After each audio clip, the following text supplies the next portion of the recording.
নমস্কার, ক্যালকাটা ডায়ালগস থেকে মনোজ দাস সবাইকে শুভেচ্ছা জানিয়ে শুরু করছি আজকের প্রতিবেদন। আরজিকর হাসপাতালের দ্বিতীয় বর্ষের পোস্ট গ্রাজুয়েট ট্রেনি 31 বছর বয়সী মেয়েটির হত্যা ও ধর্ষণ অত্যন্ত বেদনাজনক।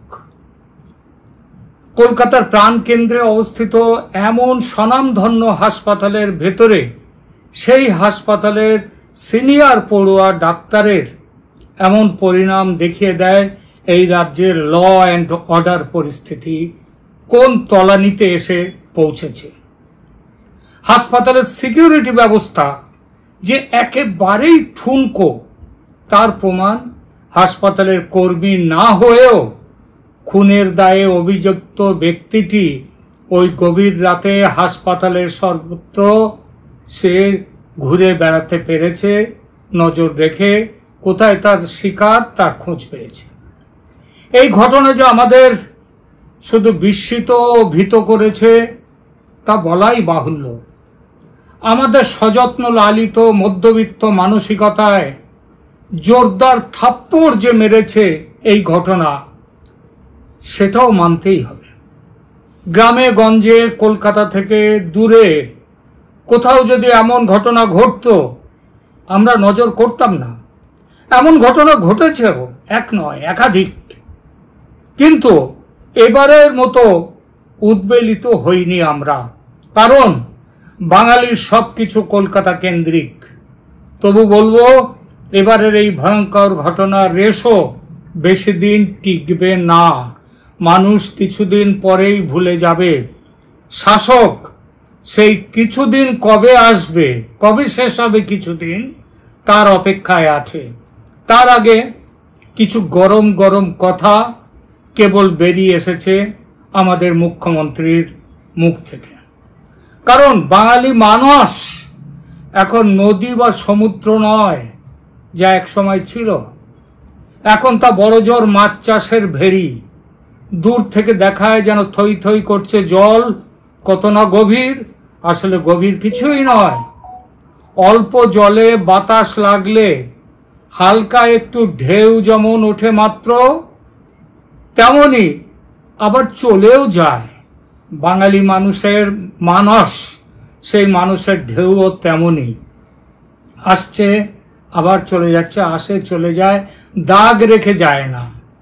যেমন ধরুন কামদুনির সেই মেয়েটির কথা, কয়েকজন মিলে ধর্ষণ করলো তাকে, তারপর চরম নৃশংসভাবে তার দু পা ফাল করে তাকে খুন করলো।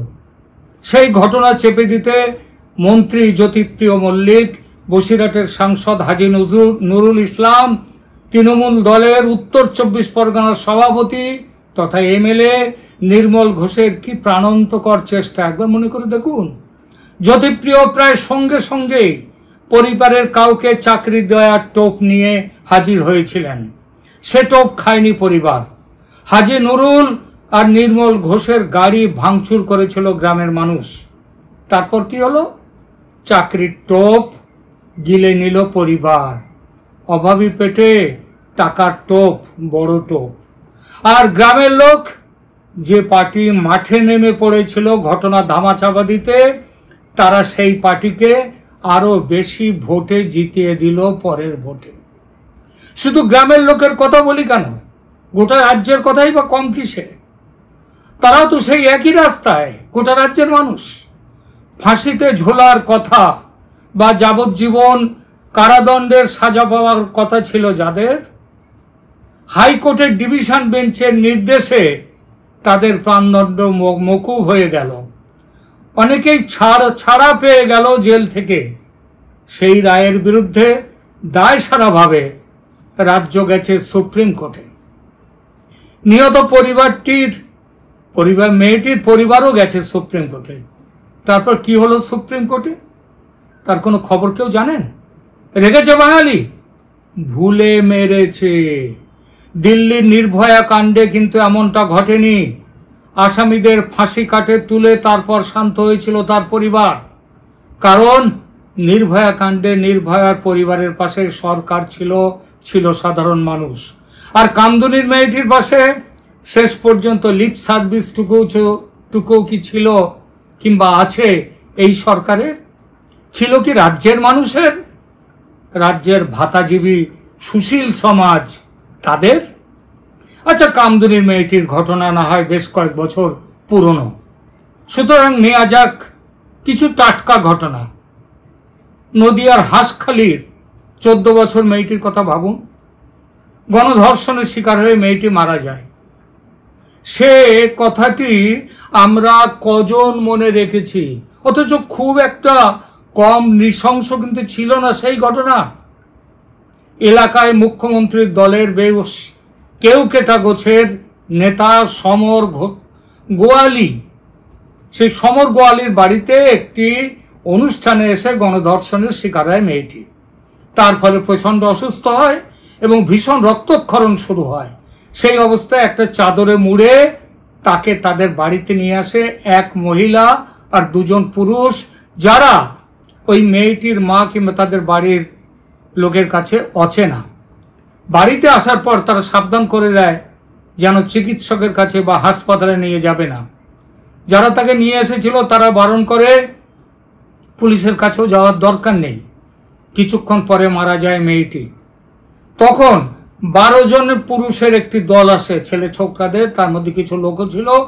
তারা মেয়েটির পরিবারকে আবার বলল পুলিশের কাছে যেন যেতে হবে না, হাসপাতালও নিয়ে যেতে হবে না। তারপর জোর করে মৃতদেহ তুলে নিয়ে তারা চলে গেল শ্মশানে। বাড়ির লোক কেউ যায়নি সঙ্গে। ওই শ্মশানটি বর্তমানে পরিত্যক্ত, যদিও সেখানে দাহ কাজের জন্য একজন মহিলা থাকেন। সেই মহিলা, যার নাম করুণা, সে জানিয়েছে একটা চাদরে মোড়া মৃতদেহ নিয়ে 12 জন লোক আসে দাহ করার জন্য। খুব তাড়াহুড়ো করছিল তারা, সঙ্গে করে কাঠ আনেনি। আশপাশে যেখানে আশেপাশে যা জোগাড় যন্ত্র করে যা পেয়েছিল তাই নিয়ে এসে জ্বালিয়ে দেয়, তারপরে কেরোসিন ঢেলে পুড়িয়ে দেয় দেহটি, তারপর চলে যায়। মেয়ে মারা যাওয়ার পরও 5 দিন ধরে সাহস জড়ো করতে পারেনি তার পরিবার। 5 দিন পর পুলিশের কাছে যায় তারা। পুলিশের কাছে যাওয়ার পর খবরটি চাউর হয়। তখন আমাদের মাননীয় মুখ্যমন্ত্রী সাংবাদিকদের কি বলেছিলেন সে কথা মনে আছে কারো? তিনি বলেছিলেন, এটা প্রেমের ঘটনা, মেয়েটি প্রেগন্যান্ট হয়ে সুইসাইড করতে পারে। যদি দুজনের মধ্যে ভালোবাসা থাকে আমি তা কি করে বন্ধ করব? এটা তো উত্তরপ্রদেশ নয়, ভালোবাসা এখানে লাভ জিহাদ নয়, লাভ ঠেলা। একটি কিশোরী ধর্ষণের ফলে অসুস্থ হয়ে মারা গেল, জোর করে তাকে পুড়িয়ে দিল একদল মানুষ। ডাক্তারের সার্টিফিকেট নেই, ময়না তদন্ত নেই, পুলিশকে জানানো হয়নি, আর আমাদের মুখ্যমন্ত্রী বলছেন লাভ অ্যাফেয়ার।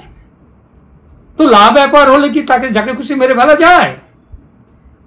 আর তার ফলে নাকি মেয়েটি প্রেগন্যান্ট হয়ে সুইসাইড করেছে। চমৎকার মুখ্যমন্ত্রী। মেয়েটির প্রেগন্যান্ট কিনা সে খবর আপনি কোথায় পেয়েছেন? কোথায় পেয়েছিলেন? কোথাও নয়। অপরাধের বোঝা মাথা থেকে নামাতে বলেছিলেন কথাটি, অপরাধটা ঘেঁটে দিতে। অথচ এই মুখ্যমন্ত্রী আবার উত্তরপ্রদেশের হাতরাসে একটি মেয়ে ধর্ষিতা হয়ে মারা গেলে একেবারে করুণার সাগর হয়ে যান। বলেন, my heart lies in the village of Uttar Pradesh where our Dalit sister was tortured and killed and her body was burnt in the night. মুখ্যমন্ত্রী কি তার ওই বক্তব্যের সাথে হাঁসখালির ঘটনাটি একবার মেলাবেন, মিলিয়ে দেখবেন? অবশ্য মিথ্যে কথা বলা ও নাটক করে তার জুড়ি ভূভারতে কোথাও নেই। সুতরাং এক মিথ্যে ঢাকতে আরো 10টা মিথ্যে তিনি অবলীলায় তৈরি করে দেবেন। তার মগজ তো মিথ্যে তৈরির কারখানা বিশেষ। কে বলে যে পশ্চিমবঙ্গে নতুন শিল্প আসেনি? মুখ্যমন্ত্রী তো নিজেই শিল্পপতি, মিথ্যে তৈরির শিল্প। কিন্তু যিনি নিজে এবং যার চামচা বেলচারা এনসিআরবি বা ন্যাশনাল ক্রাইম রেকর্ডস ব্যুরোর পরিসংখ্যানের একেবারে উল্টো দিকে হেঁটে অহরাত্র দাবি করে থাকেন women are safest in West Bengal, তাদের হঠাৎ হলোটা কি? হ্যাঁ, আরজিকর কাণ্ডের খলনায়কটি দুধেলগাই সম্প্রদায় ভুক্ত নয় বলেই কি বঙ্গেশ্বরী মমতা বন্দ্যোপাধ্যায় এমন সাহসী হয়ে উঠলেন, এমন বলে বসলেন অভিযুক্তকে ফাঁসি দেওয়া হবে, ফাস্ট ট্র্যাকে বিচার হবে। মুখ্যমন্ত্রী জানেন এটা কথা আর কথা মাত্র, গ্যালারির দিকে চোখ রেখে বলা রাজনৈতিক নেতা সুলভ কথা। কেন বলছে কথা? মুখ্যমন্ত্রী রাজ্যের পুলিশ মন্ত্রী, তিনি খুব ভালোভাবেই জানেন মহিলাদের বিরুদ্ধে অপরাধের কনভিকশন রেট অর্থাৎ সাজা পাওয়ার রেট এই রাজ্যে মাত্র 2%।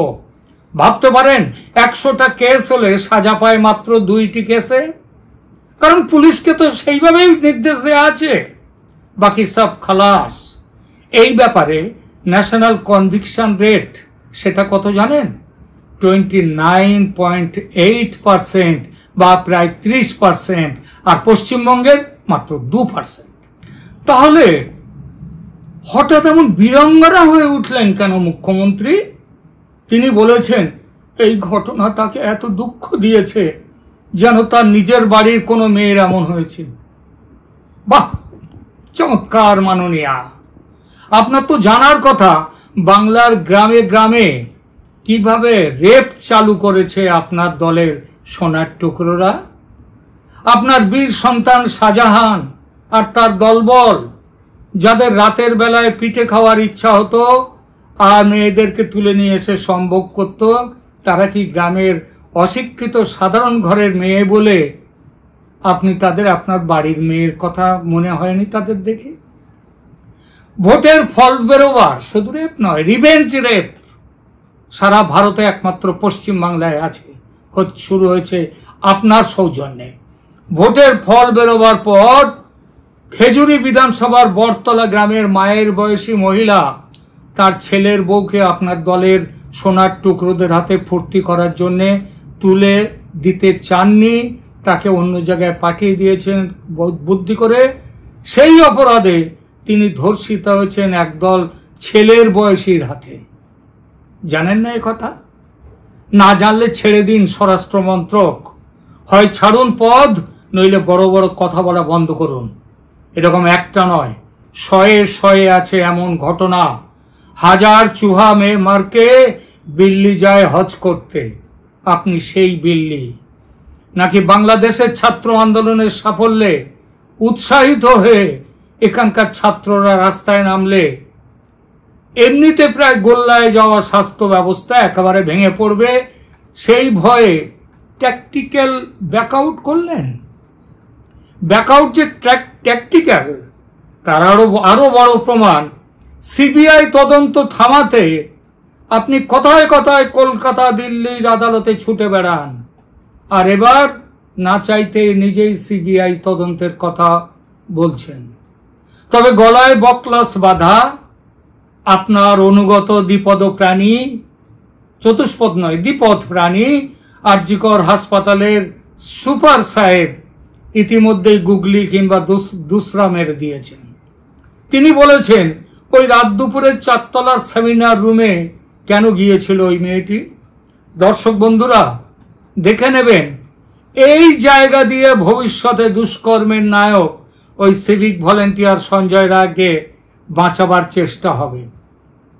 সে চেষ্টা করবে মুখ্যমন্ত্রীর নিজের পুলিশ দপ্তর।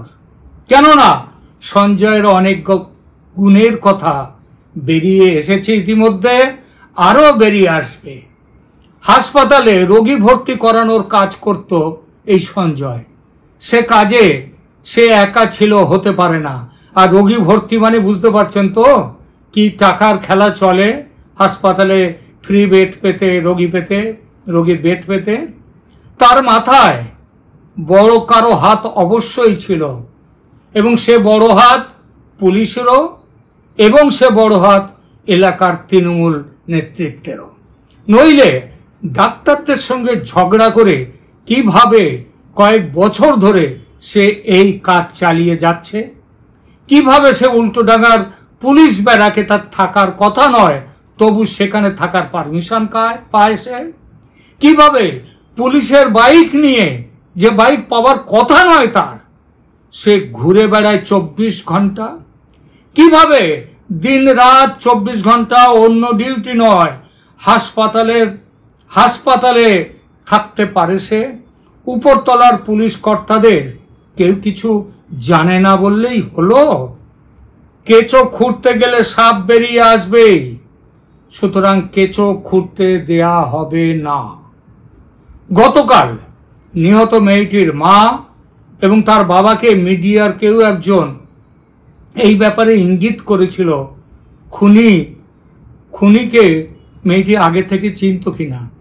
উত্তরে মেয়েটির মা কাঁদতে কাঁদতে বলেছিলেন, আমার মেয়ে সেরকম নয়, ও খুব ভালো মেয়ে। মিডিয়ার হয়ে কাল যারা সদ্য কন্যা শোকে আক্রান্ত মা আর বাবাকে এইসব প্রশ্ন করেছিল, তাদের একজন, তারা যে কোন পরিবার থেকে এসেছে কিংবা তাদের বোধ বুদ্ধি বলে কিছু আছে কিনা সে বিষয়ে আমার ঘোরতর সন্দেহ হয়। মিডিয়ার মধ্যে থেকে একটি মেয়ে কাল শুনছিলাম, হঠাৎ জিজ্ঞেস করে বসলো, মুখ্যমন্ত্রী আপনাদের সঙ্গে কথা বলেছেন, এতে কি আপনারা খুশি? যেন মুখ্যমন্ত্রী মঙ্গল গ্রহের থেকে এসেছেন, তার দর্শন পেলে মানুষ একেবারে বিগলিত হয়ে পড়ে যাবে। ভীষণ বড় মাপের মাথা মোটা না হলে এমন প্রশ্ন করা যায় এই সময়ে? আজ লালবাজার জানিয়েছে, ধর্ষণ খুনের আগে অভিযুক্ত সঞ্জয় রায় মদ্যপান করেছিল। খুন করার পর সে উল্টোডাঙায় পুলিশ ব্যারাকে গিয়ে আর এক প্রস্ত মদ্যপান করে, তারপর নিশ্চিন্তের ঘুম দেয়। সন্দেহ তার ওপর এলে পুলিশ যখন তাকে গ্রেপ্তার করে তখনও তার মধ্যে থোড়াই কেয়ার ভাব। একবার তো বলেই ফেলেছে, ফাঁসি হলে হবে। কি ভয়ঙ্কর ঠান্ডা মাথার খুনি দেখুন মমতা দেবীর এই সিভিক ভলেন্টিয়ার। পুলিশ আজ আরেকটি তথ্য জানিয়েছে, মেয়েটিকে ধর্ষণের পরে খুন করা হয়নি নাকি, মেয়েটিকে আগে খুন করা হয়েছে তারপর ধর্ষণ, অর্থাৎ মৃতদেহকে ধর্ষণ। ইংরেজিতে একে বলে নেক্রোফিলিয়া। আমাদের দুপাশের দেশ পাকিস্তান ও বাংলাদেশে টাটকা কবর দেয়া হয়েছে, এমন কবর খুঁড়ে যুবতীর মৃতদেহ বের করে নিয়ে এসে ধর্ষণ করার কথা মাঝে মাঝেই শোনা যায়। বাংলাদেশে এমন অপরাধ করলে তার যৎ সামান্য শাস্তি দেওয়ার আইন আছে। কি শাস্তি শুনবেন? সর্বোচ্চ 1 বছরের কারাদণ্ড। এটা বোধহয় পকেট মারধরও এর থেকে বেশি শাস্তি হয়। সেজন্যে যাদের বাড়ির মেয়ে মারা যায় তারা অনেক সময় নিজেরা কবর পাহারা দেয়। সঞ্জয় রায়ের নামের এই নরপশুটি কি হিন্দু নাকি নাম ভারিয়ে হিন্দু? হিন্দুরা কেউ এমন কাজ কোনোদিন করেছে শুনিনি কখনো। যা খবর পাওয়া যাচ্ছে, ডিউটি করে ক্লান্ত মেয়েটি সেমিনার রুমে গিয়ে ঘুমিয়ে পড়েছিল। খুনি ও ধর্ষক সেখানে যায়, মেয়েটির ওপর বল প্রয়োগ করতে গেলে ঘুম ভেঙে যায়, তার বাধা দেয়। খুনি তার গলা এমনভাবে চেপে ধরে যে গলার হাড় ভেঙে যায় এবং সে মারা যায়। মরে গিয়ে অবশ্য বেঁচেছে। কেন বলছে এই কথাটা শুনবেন?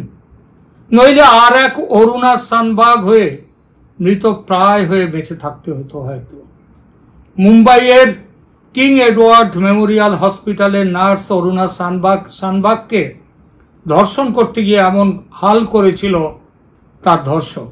ওই হাসপাতালের এক ক্যাজুয়াল সুইপার ছিল সে, এবং এর ফলে জীবনের বাকি 42টা বছর একেবারে ভেজিটেবল হয়ে বেঁচে থেকেও সে মরে গিয়েছিল, মরে বেঁচেছিল। তার নড়াচড়ার ক্ষমতা ছিল না, এমনকি প্রাত্যহিক কাজকর্ম করার, এমনকি খাওয়া শৌচ কার্য এসবগুলোও সে করতে পারত না। মমতা দেবী, আপনি রাজ্যের স্বাস্থ্যমন্ত্রীও। আরজি করে নাকি এমন হয়েছে আপনি জানতেন না আরজি করের এই অবস্থা? আরে আপনি কি এত মিথ্যে কথা বলেন?